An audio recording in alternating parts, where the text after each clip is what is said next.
How's Donnell Stanley done at center? Donnell's done well. I think the first probably 5 practices, I think there's always a transition, getting used to snapping a football. But he's done well.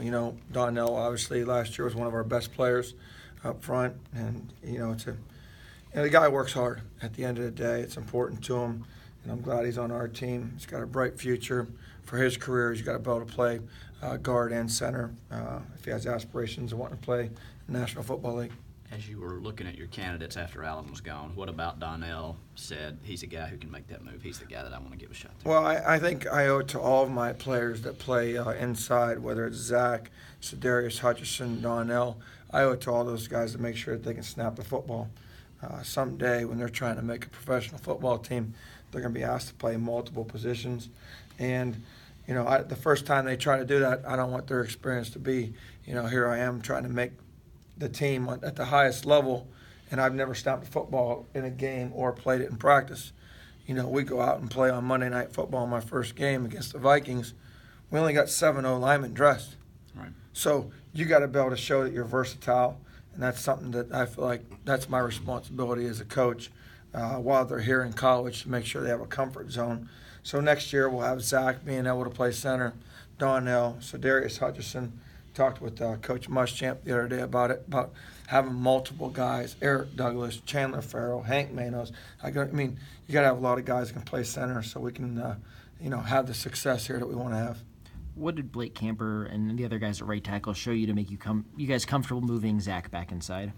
Blake's a guy that, came here, and I think by his own admission will tell you that he didn't work hard. He didn't do what he needed to do.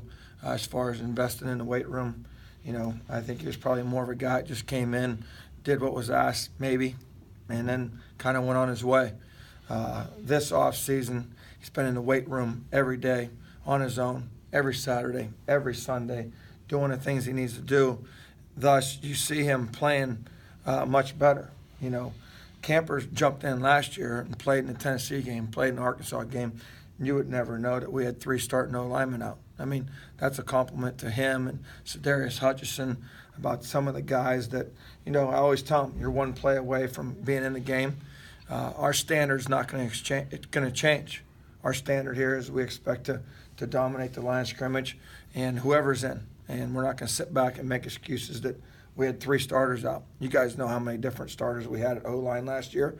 And if you didn't know, you wouldn't know. And that's a compliment to our players as far as buying in and doing the things they need to do, not just while they're here in the building. Anybody can do what's asked of when they're in the building. What about when you're away from the building? Are you getting 8 hours sleep? Are you taking care of your body? Are you eating? Are you eating enough protein? Doing the things to become a really good football player and try to win the SEC. Coach, you talked about the injuries and you talked about the word dominate. With everything that's gone on the last couple of years, I know it's been tough to be able to find that consistency. Is some of the words that you've been talking about with it going into next year, is it just as simple as dominating consistency? Or is I think anytime you play on line of scrimmage, it's a battle up front. And it all starts up front, whether it's on offensive line or defensive line.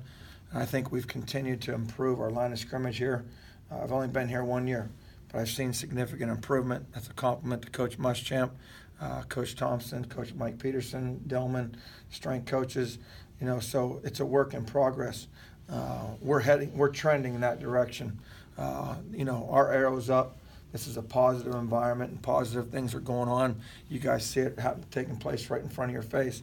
But I'm not going to put a prediction on when we're going to be dominant on the line of scrimmage specifically. But that's our initiative and our goal. Who is a dominant offensive line?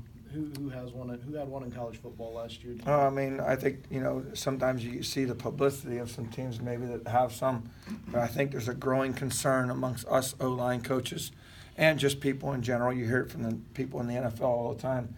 Lack of quality offensive linemen and being able to develop them, and that's a big thing that I've really tried to work on is just developing players. And when you watch the national championship game, I think you saw 2 teams struggle to block either team's D-line, both teams. And those are supposedly the best 2 teams in college football playing each other. and neither one could really block the other team's defensive line. So it's a growing concern. We've got to continue to find ways to develop players and get them to be able to match up better. They get you in 5 1-on-1s a lot, the defensive by scheme, and they'll find your scab.